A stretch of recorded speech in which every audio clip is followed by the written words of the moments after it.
Selamat datang di channel Kantong Official. Mohon bantuannya untuk like, comment, share, dan subscribe agar tidak ketinggalan informasi video cerita dari kami. Terima kasih. Jakarta, awal Juni tahun 2025.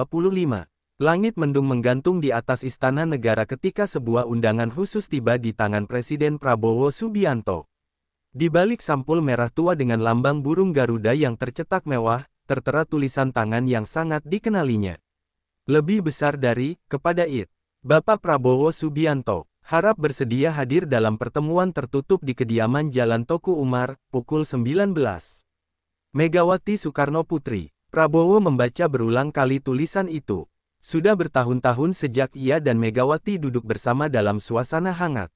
Terakhir kali mereka bertatap muka adalah di tengah ketegangan politik menjelang pemilu 2019. Hubungan mereka membeku, digantikan oleh persaingan dan perbedaan arah politik. Namun kali ini, undangan itu terasa berbeda. Ada nuansa damai, seperti ajakan dua sahabat lama yang hendak menyudahi perang dingin. Jalan Toku Umar yang sepi. Sore menjelang malam, Prabowo tiba di kediaman Megawati. Ia mengenakan setelan sederhana, tanpa pengawalan berlebihan. Di dalam, Megawati menanti dengan mengenakan kebaya hijau tua dan rambut disanggul rapi, seperti gaya khasnya. "Selamat malam, Bu Mega," sapa Prabowo sembari menunduk hormat. Megawati tersenyum tipis. "Terima kasih sudah datang, Mas Prabowo." Mereka duduk berdua di ruang tamu yang dikelilingi foto-foto sejarah, Bung Karno, foto Megawati muda bersama PDI di masa awal, dan foto-foto kabinet masa lalu. Aroma teh melati memenuhi ruangan, membawa kenangan masa silam. "Luka dan luka yang diobati. Mas Prabowo," ujar Megawati membuka pembicaraan, "kita ini terlalu banyak luka, tapi terlalu lama tidak membicarakannya." Prabowo mengangguk pelan. "Saya tahu, banyak hal dulu yang tak selesai. Tapi sekarang, kita tak muda lagi. Indonesia butuh persatuan." Keduanya berbicara panjang tentang masa lalu, saat Megawati merasa dikhianati oleh manuver politik, dan saat Prabowo merasa tersisih dari koalisi yang dulu ia bantu menangkan. Tentang masa kini, tantangan global, tekanan ekonomi, dan harapan rakyat terhadap pemimpin mereka. "Sudah waktunya kita berdamai. Bukan untuk kita, tapi untuk generasi setelah kita," ujar Megawati dengan suara lirih. Prabowo mengangguk, matanya berkaca-kaca. "Saya sepakat. Kita sudah berjuang dari arah berbeda. Kini mari kita bawa arah itu ke titik temu. Menuju koalisi merah putih baru." Pertemuan itu tak sekadar nostalgia. Keduanya sepakat membentuk Forum Nasional Penjaga Persatuan, sebuah wadah lintas partai yang mengusung dialog kebangsaan dan rekonsiliasi nasional. Megawati menyerahkan nama-nama tokoh PDIP untuk dilibatkan dalam forum itu, dan Prabowo membuka peluang mengundang tokoh-tokoh Gerindra dan partai lainnya. "Ini bukan koalisi kekuasaan, tapi koalisi keindonesiaan. Rakyat lelah dengan pertengkaran elit," kata Prabowo. "Mari kita tunjukkan bahwa sejarah bisa menjadi pelajaran, bukan kutukan." Satu malam, 1000 harapan. Malam itu, Jakarta tetap ramai, namun di sebuah rumah tua di Jalan Toku Umar, dua tokoh yang pernah saling menjauh kini duduk bersama, menyusun peta baru. Bukan untuk kepentingan partai, bukan untuk ambisi pribadi, tetapi untuk menjawab kerinduan rakyat pada harmoni politik dan ketulusan pemimpin. Di akhir malam, Megawati berkata pelan, "Terima kasih sudah datang, Mas Prabowo. Bung Karno pasti bangga melihat malam ini." Prabowo tersenyum. "Dan saya merasa damai, Bu. Ini malam yang sudah lama saya tunggu." Kabar yang mengguncang Senayan. Keesokan paginya, berita tentang pertemuan Prabowo dan Megawati meledak di media sosial. Foto Prabowo keluar dari rumah Toku Umar dengan senyum damai tersebar luas. Para politisi, analis, dan rakyat biasa sama-sama terkejut. Apakah ini tanda PDIP dan Gerindra akan bersatu kembali? Apakah ini sinyal rekonsiliasi nasional atau manuver menjelang Pilkada dan 2029? Di Senayan, para anggota DPR mulai membentuk dua kubu, yang mendukung forum rekonsiliasi ini, dan yang merasa terancam. Namun di tengah semua itu, Presiden Prabowo tetap tenang. Ia memanggil beberapa menteri muda dan menyampaikan, "Lebih besar dari, saya tidak akan memulai babak baru dengan dendam. Saya ingin dikenang sebagai pemimpin yang merangkul, bukan memukul." Soeharto menyambut dengan tenang. Di istana, Ibu Negara Soeharto memperhatikan dinamika ini dengan bijak. Ketika ditanya wartawan soal pertemuan Prabowo dan Megawati, ia menjawab, lebih besar dari Pak Prabowo dan Ibu Mega punya sejarah panjang. Kalau mereka memilih berdamai dan saling menguatkan, saya justru bersyukur. Indonesia butuh kesejukan, bukan gesekan. Namun, dalam ruang privat, sempat mengutarakan keraguannya. Lebih besar dari, Mas, kamu yakin Bu Mega benar-benar tulus kali ini? Prabowo menatap dan menjawab pelan, aku tidak tahu. Tapi aku harus coba, karena jika kita tidak membuka hati, negeri ini akan terus terbakar oleh ego para elit. Forum Nasional Penjaga Persatuan. 1 minggu setelah pertemuan, diumumkanlah forum resmi. Forum Nasional Penjaga Persatuan FNPP. Forum ini terdiri dari tokoh lintas partai, ormas, akademisi, dan generasi muda. Prabowo menunjuk Letjen Purn Widodo sebagai ketua forum, dengan restu Megawati. Bahkan Jokowi pun, yang sempat menjauh dari panggung utama, menyambut positif. Lebih besar dari, saya sangat mendukung inisiatif Pak Prabowo dan Ibu Mega. Ini langkah dewasa bagi bangsa kita. Namun tidak semua senang. Di belakang layar, beberapa elit partai merasa terancam, terutama mereka yang selama ini mengambil keuntungan dari politik polarisasi. Malam bersama 3 presiden. Untuk pertama kalinya dalam sejarah, 3 presiden Indonesia duduk satu meja. Prabowo Subianto, Megawati Soekarnoputri, dan Joko Widodo. Pertemuan digelar tertutup di Istana Bogor. Mereka berbicara soal masa depan Indonesia 2045, bonus demografi, dan ancaman konflik global. Megawati berkata lirih, kita sudah tua, Pak Prabowo, Pak Jokowi. Tapi kita bisa menciptakan landasan yang baik untuk pemimpin muda ke depan. Jokowi menimpali, kalau kita bisa saling percaya, maka rakyat pun akan belajar percaya kembali kepada politik. Prabowo mengangkat gelas teh hangat dan berkata, malam ini, mari kita akhiri dendam, dan mulai menulis sejarah baru bersama. Isyarat dari rakyat, rakyat menyambut baik pertemuan 3 tokoh itu. Di media sosial, tagar-tagar bersatu untuk Indonesia menjadi trending. Di berbagai daerah, masyarakat mulai menggelar diskusi publik, doa bersama, bahkan tasyakuran kecil-kecilan. Seorang petani di Blora berkata pada wartawan, lebih besar dari, akhirnya, wong-wong gede itu gelem rukun. Mugi-mugi nggo kebaikan rakyat cilik. Namun jauh di sebuah tempat, seorang tokoh lama yang merasa tersisih mulai menyusun rencana. Ia berkata pada asistennya, lebih besar dari, kalau mereka bersatu, kita harus menciptakan retakan.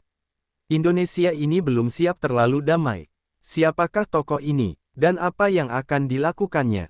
Bayangan dari masa lalu, di sebuah rumah besar kawasan Menteng, seorang pria parubaya duduk di balik jendela, menatap layar televisi yang menayangkan forum kebangsaan yang digagas Prabowo dan Megawati.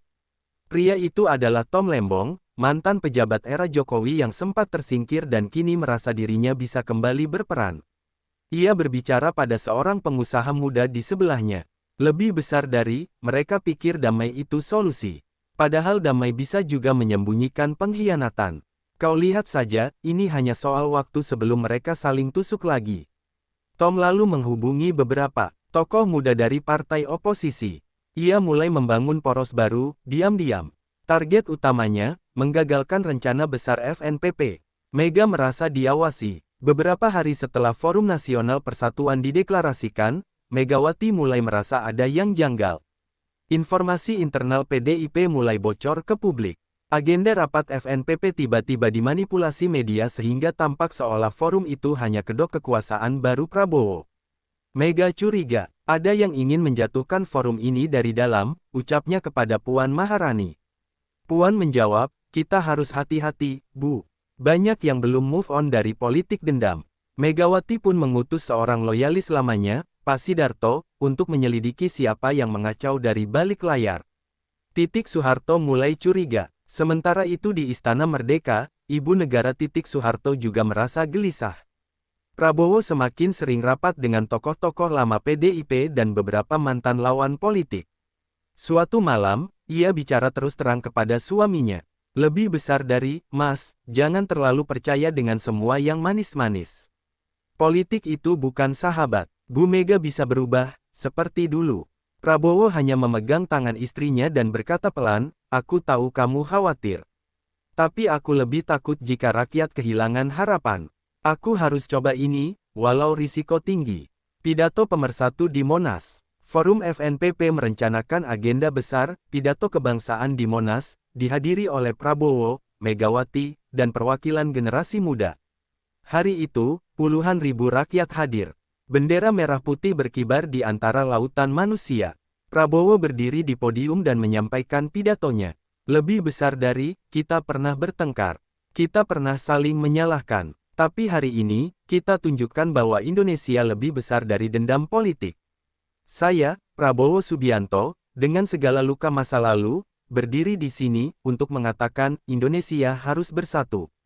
Tepuk tangan membahana. Tangis haru pun pecah di antara hadirin. Bahkan Megawati pun tampak menyeka air matanya di panggung. Namun, di tengah euforia itu, seorang pemuda menyusup ke kerumunan dengan membawa dokumen rahasia. Bocoran yang mengguncang. Dokumen itu bocor malam harinya. Beredar cepat di media sosial. Isinya, dugaan bahwa Forum Nasional hanyalah taktik politik Prabowo untuk menyingkirkan partai-partai kecil dan mengatur ulang konstelasi Pilpres 2029.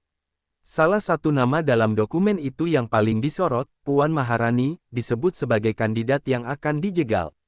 Megawati murka. Ia langsung menelepon Prabowo. Suaranya dingin. "Lebih besar dari, Mas Prabowo, aku ingin percaya. Tapi kalau semua ini hanya permainan kekuasaan, maka jangan salahkan aku bila harus menarik diri." Prabowo terpukul. Ia sadar, ada tangan-tangan licik yang kini bermain lebih dalam. Perjuangan belum selesai. Langkah politik Soeharto. Setelah dokumen bocor dan Megawati mulai menjauh, Prabowo tampak murung di ruang kerjanya. Namun Ibu Negara Soeharto melangkah maju, tidak tinggal diam. Ia memanggil beberapa orang kepercayaannya dari zaman Orde Baru yang kini aktif di organisasi-organisasi sosial dan budaya. "Lebih besar dari, kalau Mega mundur, kita jangan goyah. Rakyat tidak butuh drama elit. Rakyat butuh ketegasan dan stabilitas," tegas Titik. Titik pun turun ke lapangan, menghadiri kegiatan perempuan desa, memberi bantuan sosial, dan menyampaikan pidato-pidato yang menekankan konsolidasi moral bangsa. Media mulai menyebutnya sebagai penyeimbang kekuatan. Di balik layar, beberapa menteri mulai merapat ke Titik. Mereka menilai, di tengah ketegangan politik, justru sosok ibu negara lah yang bisa menjaga kestabilan pemerintahan Prabowo. Puan melawan bayangan ibunya. Puan Maharani merasa dilema. Di satu sisi, ia adalah anak Megawati yang harus loyal. Di sisi lain, ia melihat bahwa Prabowo tidak sekejam yang selama ini digambarkan. Diam-diam, Puan bertemu dengan Prabowo di Cikeas. Suasana hening, tapi jujur. "Lebih besar dari, saya ingin jadi pemimpin dengan cara saya sendiri, Pak," ujar Puan. "Tapi saya tak mau jadi alat politik siapapun, bahkan ibu saya." Prabowo menatap Puan dalam-dalam. "Kamu punya hak menentukan jalanmu sendiri. Tapi pastikan itu bukan jalan yang menghancurkan negeri ini." Pertemuan itu menjadi babak baru. Puan mulai membuka komunikasi dengan beberapa anak muda di FNPP, dan ini membuat Megawati makin curiga. Dalang terungkap, Operasi Tom Lembong. Sementara itu, penyelidikan dari intelijen istana akhirnya menemukan fakta penting, Tom Lembong, bersama jaringan pengusaha dan media luar negeri, ternyata menjadi dalang bocornya dokumen FNPP. Tujuannya, menggagalkan rekonsiliasi dan menciptakan persepsi negatif terhadap pemerintahan Prabowo. Tom diketahui melakukan pertemuan dengan beberapa mantan pejabat yang kecewa dan juga pihak asing yang khawatir jika Indonesia terlalu stabil, karena stabilitas berarti sulit dikendalikan dari luar. Prabowo marah besar. Ia memanggil kepala BIN dan berkata, "Lebih besar dari, jika mereka ingin perang opini, kita hadapi. Tapi jangan rusak kepercayaan rakyat pada cita-cita persatuan ini." Serangan balik lewat media. Atas arahan Prabowo dan dengan restu dari Titik, pemerintah mulai melakukan kontra-narasi besar-besaran. Dokumenter-dokumenter tentang perjuangan Prabowo dan Megawati di masa lalu ditayangkan ulang. Narasi persatuan dan nasionalisme digencarkan. Sementara itu, Puan diberi panggung di acara televisi nasional untuk menyampaikan sikapnya. "Lebih besar dari, saya bukan bagian dari masa lalu yang penuh dendam. Saya anak bangsa yang ingin melihat Indonesia dewasa dalam politik. Rakyat pun mulai terbelah, sebagian mendukung FNPP, sebagian masih termakan narasi bahwa ini semua rekayasa elit.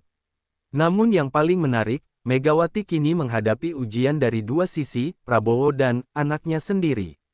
Mega menentukan arah. Megawati mengundang Prabowo sekali lagi, kali ini secara tertutup dan tanpa publikasi.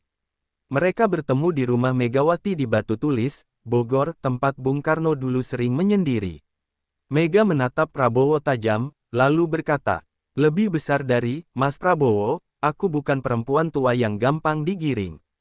Tapi aku juga bukan pendendam yang tuli terhadap niat baik. Kalau kamu jujur ingin Indonesia bersatu, aku akan tetap di barisanmu."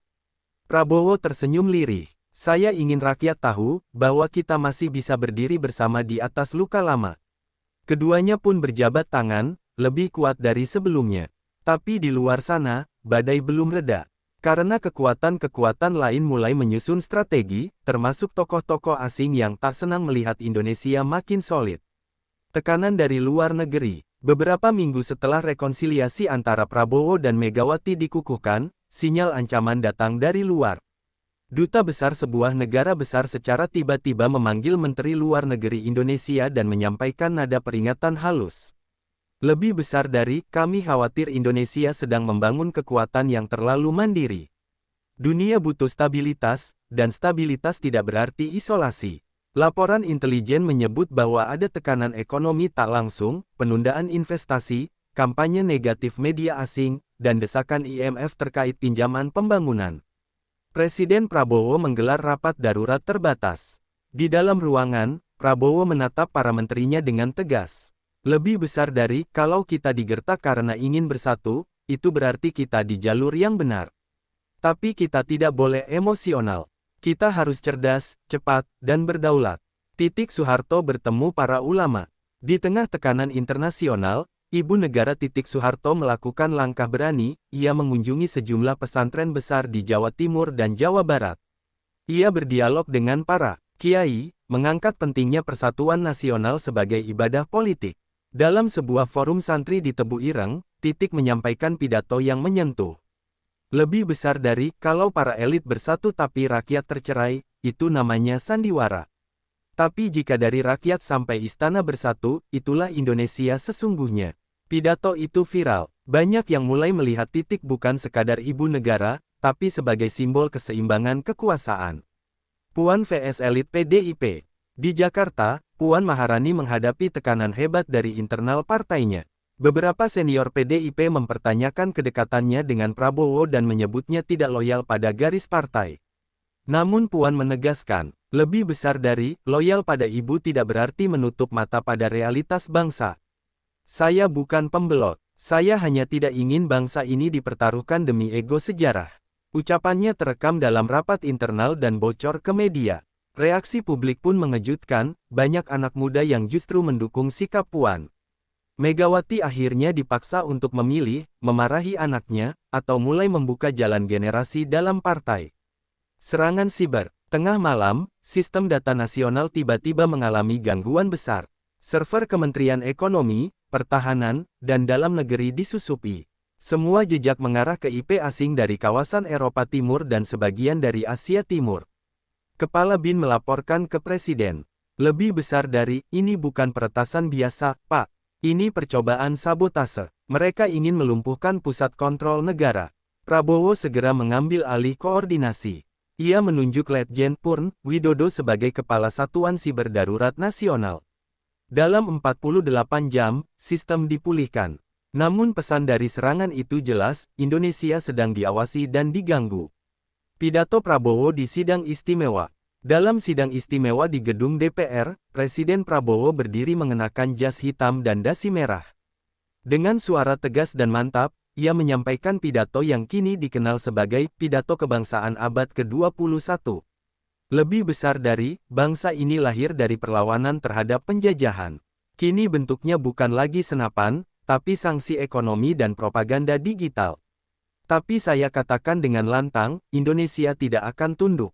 Kita tidak anti asing, tapi kita pro kedaulatan. Dan selama saya memimpin, persatuan akan tetap jadi jalan kita, walau badai datang dari segala arah." Ruang sidang berdiri memberi tepuk tangan. Kamera-kamera internasional merekam semuanya. Dunia mulai melihat bahwa Indonesia bukan lagi boneka geopolitik, tapi pemain besar yang siap menentukan takdirnya sendiri. Musuh dalam selimut. Di tengah gemuruh dukungan rakyat, Presiden Prabowo menerima laporan dari Kepala BIN bahwa ada seorang pejabat tinggi kementerian yang diam-diam menjalin komunikasi dengan agen asing dan terlibat dalam penyusupan sistem data negara. Prabowo geram. Setelah penyelidikan diam-diam, identitas pengkhianat itu terbongkar. Wakil Menteri Ekonomi, yang selama ini dikenal vokal namun ternyata bermain dua kaki. Presiden tidak membuat kehebohan. Ia memanggil wakil menteri itu secara pribadi, dengan hanya satu kalimat. Lebih besar dari, kalau kamu tak bisa setia pada merah putih, maka kamu bukan bagian dari bangsa ini. Hari itu juga, si Wamen mengundurkan diri, karena alasan pribadi, tapi publik tidak tahu drama sesungguhnya di baliknya. Mega dan Titik, dua ibu negeri. Di tengah gejolak politik, Megawati dan Titik Soeharto menggelar acara bersama di Taman Mini Indonesia Indah, memperingati Hari Perempuan Indonesia. Keduanya tampil mengejutkan publik, Megawati mengenakan kebaya merah dan Titik mengenakan kebaya putih. Di atas panggung, mereka berpelukan dan menyampaikan pesan bersama. Lebih besar dari, kami berbeda, tapi kami cinta Indonesia yang sama. Pesan itu menggema ke seluruh pelosok negeri. Dua nama besar, dua ideologi lama, kini bersatu demi masa depan. Rakyat menyebut momen itu sebagai dua ibu bangsa. Munculnya pemuda misterius. Di tengah gelombang perlawanan terhadap tekanan asing, muncul seorang pemuda dari Sumatera Barat bernama Rizal Arbi, seorang aktivis muda yang menyuarakan gerakan Indonesia Berdikari. Ia mulai viral di media sosial karena orasinya yang tajam, namun tetap nasionalis. Rizal mulai mendapat perhatian Prabowo, Puan, bahkan Megawati. Rizal dalam salah satu wawancaranya berkata, "Lebih besar dari, saya bukan ingin menggantikan siapa-siapa. Saya hanya ingin menyambung mimpi Bung Karno, bahwa berdikari bukan sekadar slogan, tapi sikap." Rakyat muda menyambut Rizal sebagai generasi penjaga gelombang ketiga. Serangan terakhir dari luar. Menjelang akhir tahun, tekanan ekonomi dari luar semakin nyata. Nilai ekspor jatuh karena kampanye hitam internasional yang menyebut Indonesia otoriter. Namun pemerintah sudah bersiap. Titik dan Megawati mendukung rencana besar Prabowo, mengalihkan ekonomi dari bergantung ke luar negeri, menjadi berbasis dalam negeri lewat gerakan kedaulatan pangan dan energi nasional. Program itu melibatkan anak-anak muda, pesantren, kampus, dan petani. Seluruh negeri bergerak bersama. Di hadapan dunia, Indonesia menjawab tekanan bukan dengan amarah, tapi dengan kerja nyata. Indonesia berdiri kembali. Di awal tahun 2026, rakyat berkumpul di Gelora Bung Karno dalam sebuah acara nasional bertajuk Indonesia Berdiri Kembali. Prabowo, Megawati, Titik Soeharto, Puan, dan Rizal Arbi berdiri satu panggung. Sebuah lambang persatuan lintas generasi, lintas sejarah. Prabowo menyampaikan pidato terakhir malam itu. Lebih besar dari, hari ini, kita buktikan bahwa sejarah yang dulu memisahkan, kini telah menjadi jembatan. Indonesia tidak akan tunduk, tidak akan dibeli, tidak akan diadu domba. Selama kita satu dalam merah putih, tidak ada yang bisa menggoyahkan bangsa ini. Langit malam dipenuhi kembang api. Rakyat menitikkan air mata. Indonesia yang dulu retak, kini berdiri, lebih kokoh, lebih matang, dan lebih bersatu.